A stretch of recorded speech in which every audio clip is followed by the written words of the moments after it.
Cuando llego a San Lorenzo y siento ese apoyo, fue como muy importante para mí, para todo lo que después venía de mi carrera, porque no solamente era llegar, sino todo lo que iba a venir después, que era mi yo después de jugadora, o sea, que era seguir como entrenadora, teniendo mi propia escuela, y si mi mamá no hubiese aceptado eso, hasta el día de hoy eso sería muy difícil para mí también.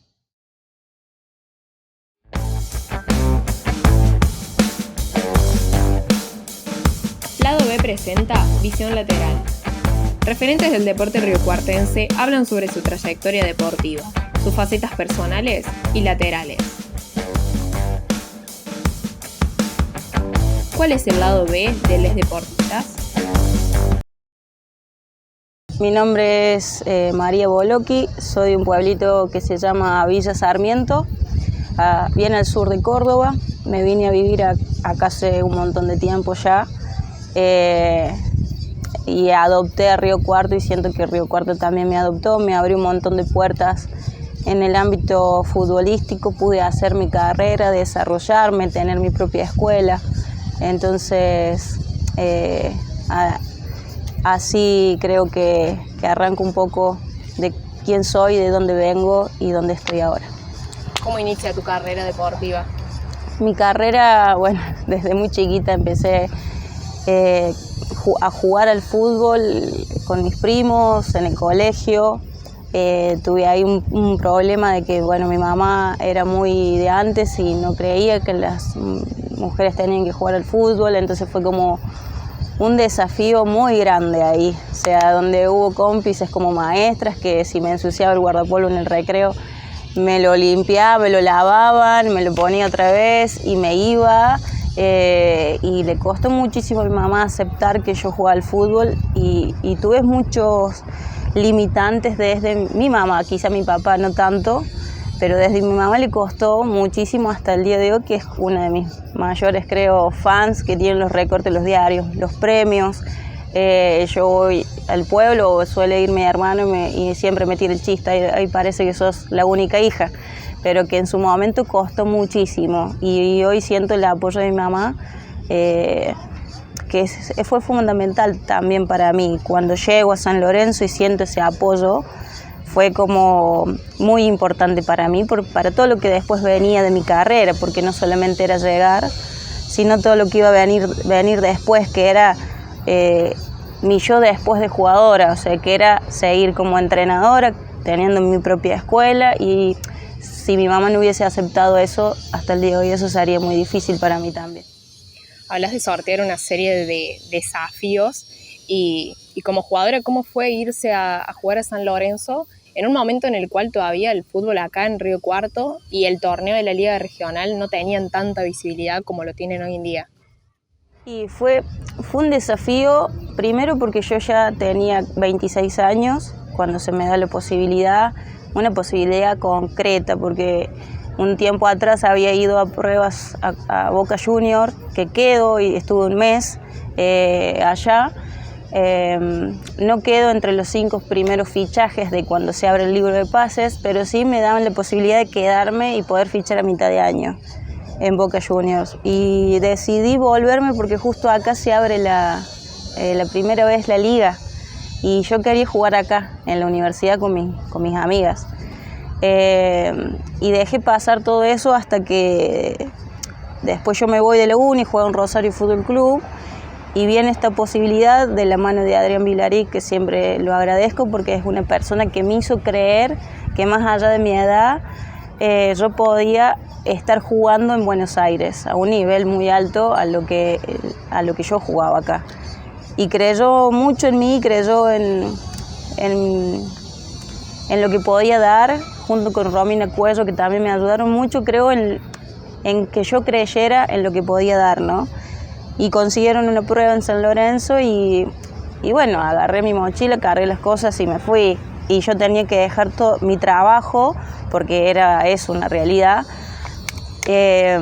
todo lo que había generado en ese tiempo, e irme a un lugar desconocido, donde no era profesional, donde sabía que yo me tenía que mantener allá también. Y fue sumamente, en eso costoso para mí en lo económico también, más que nada. Y que todavía yo no tenía el apoyo total de lo que era mi familia. Si bien había un apoyo, no era tan certero todavía de que yo podía ser jugadora de fútbol. Cuando llego a San Lorenzo, me costó mucho lo que fue la adaptación, porque yo estaba acostumbrada acá a jugar con amigas y llegué allá ya un poco más grande y empiezo la prueba, porque estuve en prueba durante 2 semanas y bueno, yo fui como dije, vivo la experiencia y que sea lo que tenga que ser. Cuando pasan las 2 semanas me llama Adrián Vilaric, que se había comunicado el cuerpo técnico con él y que tenía que viajar porque le querían dar una noticia. Me acuerdo que después de un entrenamiento me va a buscar a Adrián y nos juntamos a tomar un café con él y el cuerpo técnico. Y nada, y ahí me dan la noticia de que quedaba en el plantel y nada, yo como que no lo podía creer, porque yo había ido con un sueño, uno siempre tiene el sueño, pero de no quedar, o sea, sí di lo máximo de mí y sí entrené todo el tiempo acá sabiendo que iba a tener una prueba y que iba a ser la única. Entrené todo el verano y fui y bueno, tuve la suerte también de que creyeran, más allá de mi edad, de lo que podía dar. Y ahí empezó toda esa locura en Buenos Aires. ¿Y cómo fue vivir esa experiencia considerando que venías de una liga naciente casi? Y me costó mucho la intensidad de juego en su momento y yo de acá era de figura, acá en Río Cuarto. Y cuando llegué allá me choqué con una pared y eso me costó bastante, porque las condiciones que yo tenía acá me daban para sacar mucha ventaja quizás en los partidos y cuando llegué allá no fue así, la intensidad no era así, la fuerza no la tenía trabajada, no iba al gimnasio y eso se notó y me costó a mí adaptarme a eso. No al entrenamiento porque soy una persona que siempre entrenaba, pero entrenaba todo con pelota, no iba al gimnasio, el tema de alimentación no me alimentaba como una deportista de la élite, si se quiere decir, cuando vos llegas a esos niveles.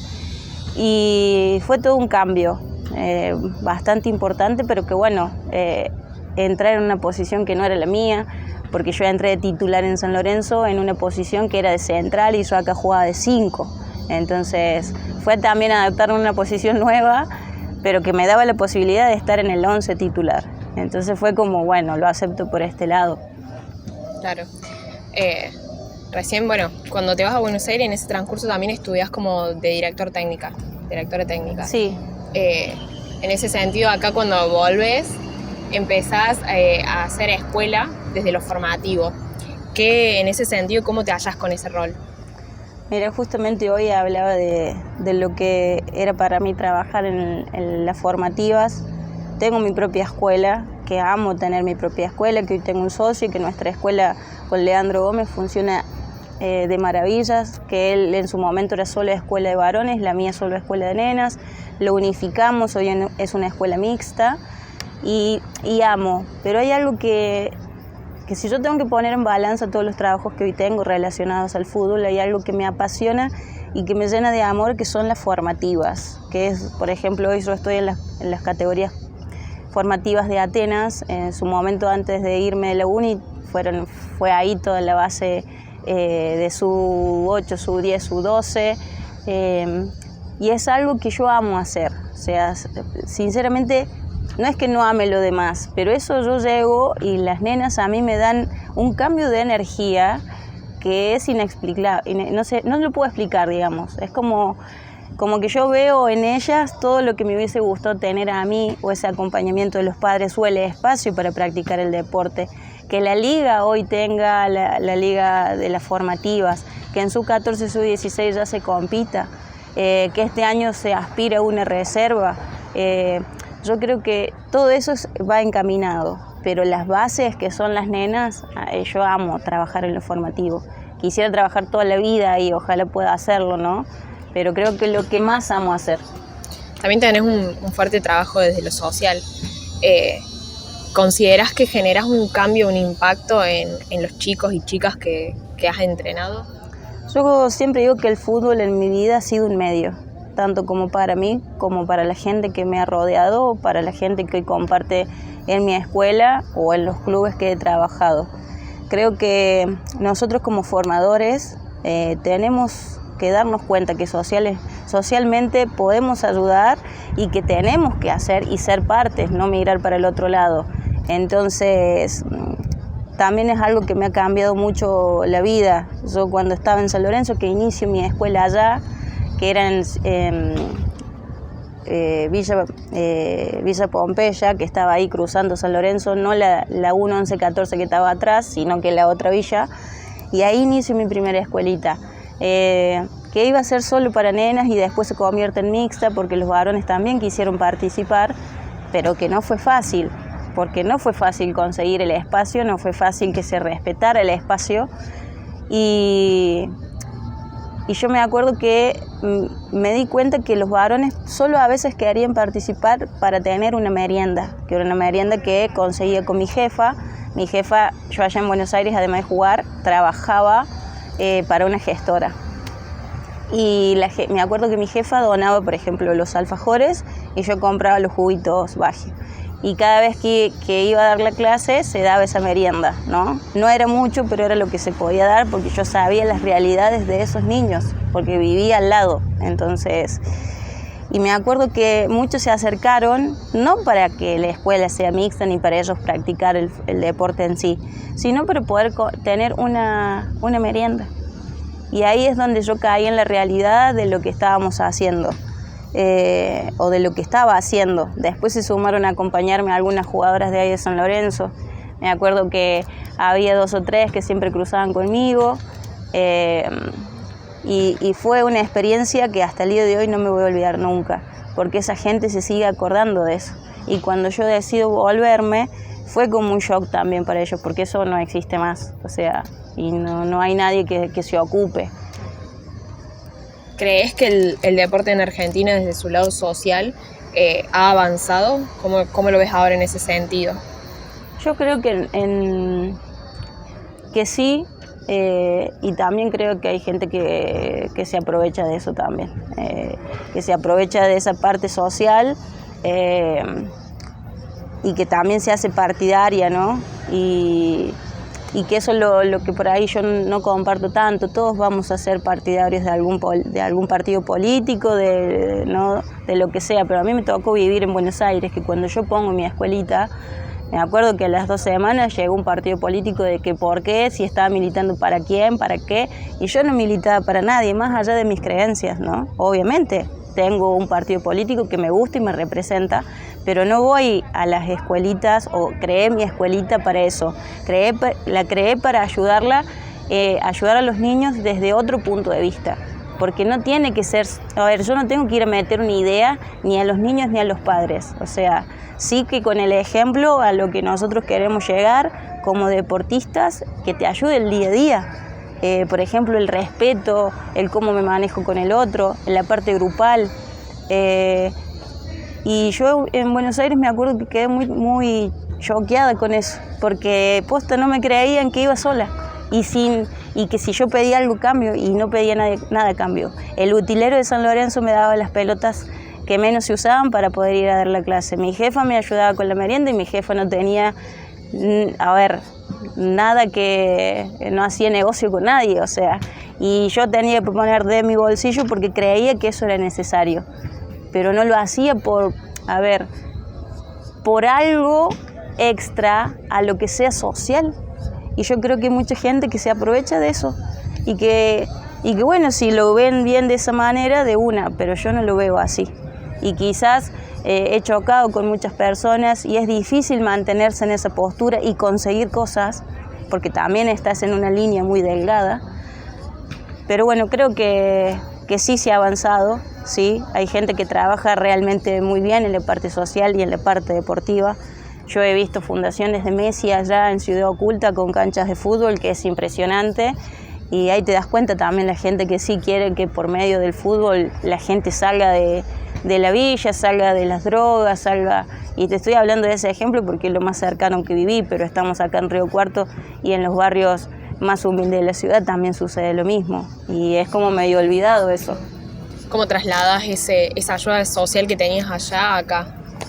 Acá en su momento, yo acá lo que me pasó es que al no llegar tanto a los barrios y no poder poner una escuela ahí, lo que fui generando fue temas becas en mis propias escuelas, que me encantaría poder decir que puedo becar a todo el mundo, pero es una mentira porque hay que pagar el predio donde se entrena, hay que pagar a los profes y también uno tiene que vivir. Entonces, lo que fue es decir, bueno, de cada 10 se genera una beca, de una beca que vamos a poder darle a alguien que no pueda la familia y quiera hacer la actividad y quiere estar ahí. Entonces, hoy esa fue mi manera de hacerlo. O en su momento también hacer partidos solidarios, de decir, o encuentros. El año pasado hicimos un encuentro con nuestra escuela donde se recaudó dinero y mercadería. La mercadería fue para un comedor y el dinero fue para esta nena que necesitaba hacerse un trasplante, que no me acuerdo bien ahora el nombre. Y yo creo que de esa forma uno puede hacerlo, si tampoco es que cuesta tanto, o sea, es algo que organizaste, los niños juegan al fútbol y vos estás ayudando. Pero bueno, también entiendo que es mucho tiempo lo que demanda organizar estas cuestiones. Pero bueno, yo creo que sí, hay gente que lo hace y hay gente que aspira a esto, que por medio del deporte, en este caso el fútbol, podemos cambiar otras cuestiones. Ahora, en un aspecto más general, y considerando tu trayectoria como jugadora, como director técnico ahora, ¿cómo consideras que ha cambiado el fútbol femenino en la ciudad? Yo creo que hubo un pico muy importante antes de la pandemia y después de la pandemia vino en descenso, y es muy importante eso también hablarlo, porque de llegar a 20 equipos tuvimos una bajada importante. Los clubes también no lo pueden sostener, porque siempre se habla de que el fútbol femenino da pérdidas, que es algo que no comparto. No lo comparto y no lo voy a compartir nunca. A ver, no da ganancias. ¿En qué sentido? Sí, porque si vos te moves, si vos generas encuentros, si vos generas amistosos, si vos haces que conseguir sponsors, si vos generas, lo que sí te tenés que mover, mucho más que obviamente que el masculino, porque el masculino sí juega. Algo importante es obvio que las marcas vienen solas. En este caso vos tenés que ir a mostrarte. Y después la seriedad de trabajo. Mientras vos mejor trabajes, la gente te va a elegir. Eso significa que es una cuota para el club. Pero bueno, es mi pensamiento y sé que también acá siempre he tenido peleas con otra gente por este tema, porque yo no veo que sea una pérdida, más allá que sí, al principio vas a tener que perder. Inversión. Es así. Si no, habla con Belgrano, habla con Talleres, que han hecho un cambio que se nota. Y hablo mucho de Belgrano siempre porque digo, es abismal el cambio. El cambio en el sentido de cómo se apoyó. Y es un equipo del interior que ha tenido que viajar mucho más que cualquier otro equipo. Porque, a ver, cuando vos entras a jugar en la A, ¿cuántos equipos hay del interior? Debe tener 3, con suerte, 2. En su momento que estaba Rosario Central y en su momento cuando ingresa Belgrano. Después no tenías. Entonces tenías que viajar siempre a Buenos Aires a jugar. ¿Quién tenía la pérdida? El equipo del interior. Entonces, y yo vi que Belgrano puso. Y yo creo que hoy tiene una estructura de respaldo que se puede hacer. Yo me acuerdo que me enojé mucho con una declaración que hizo Verón en Estudiantes y no compartí. Y me he peleado con compañeras también que creen en esto. O sea, no tenemos que creer que somos una pérdida, sino que una inversión a futuro o a largo plazo. Y nosotras mismas seguir trabajando para eso.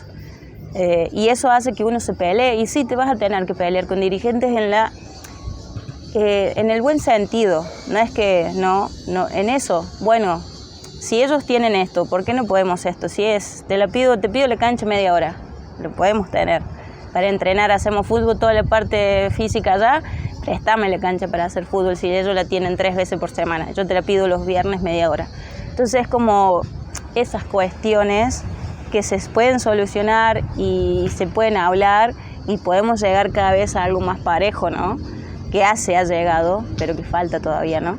Cambiando un poco el tinte de las preguntas, ¿cuál, no sé si tenés, pero algún ídolo, alguien que admires en lo profesional, en lo futbolístico? Bueno, yo siempre admiro a mi papá. Futbolísticamente, obviamente todos decimos lo mismo, que es Messi, después obviamente Vanini con lo que juega, y me gusta mucho Juan Segundo y la sufrí marcándola contra la Guay. Mica Cabrera siempre digo, es una jugadora que cuando jugaba, que ella jugaba en Boca, yo jugaba en San Lorenzo y después hizo futsal en San Lorenzo y la logré conocer.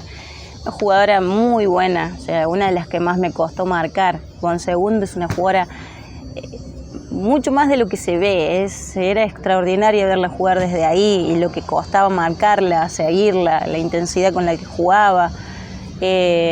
Muchas jugadoras interesantes que yo pude, digamos, entre partido cruzar y después fueron jugadoras de selección.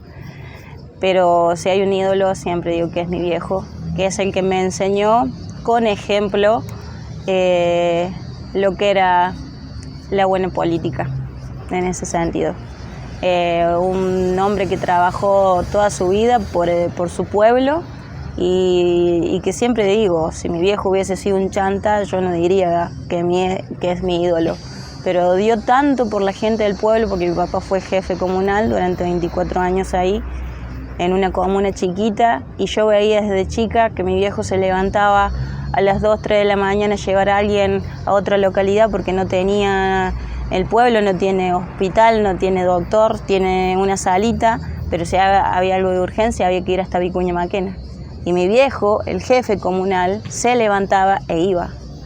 Entonces yo me quedé con esos recuerdos de lo que era trabajar para el pueblo, ¿no? O sea, que para eso se te eligió, ¿no? Ese fue el mejor ejemplo que tuve.